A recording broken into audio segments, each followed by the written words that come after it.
Hi అందరికీ నవరాత్రి శుభాకాంక్షలు.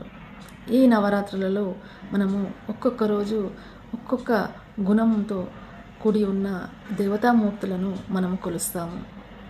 ముఖ్యంగా ఈరోజు అమ్మవారి అవతారము లక్ష్మీమాత. లక్ష్మీమాత అంటే సంపద మాత్రమే కాదు, ఆ అమ్మవారి యొక్క గుణము ఇంకా చాలా ఉన్నవి. అవి ఏంటంటే ధైర్యము, ప్యూరిటీ, క్షమ, దానము, ఇవన్నీ ఇంకా చాలా గుణాలు కలిగి ఉన్న మాతయే లక్ష్మీమాత.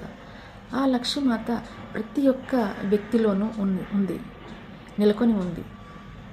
ఆ అమ్మవారిని, ఆ యొక్క గుణాలను వెలికి తీసే ప్రయత్నమే ఈ నవరాత్రులు.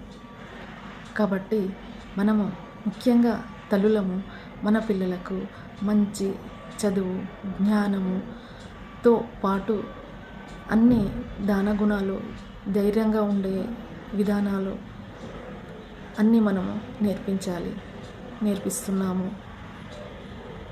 ఇదే ఈ రోజు యొక్క విశిష్టత. ఈ రోజులో మనం నేర్చుకోవాల్సినవి, మనం పెంపొందించుకోవాల్సిన లక్షణాలు. మరొక దేవతామూర్తితో రేపు కలుద్దామా? Thank you.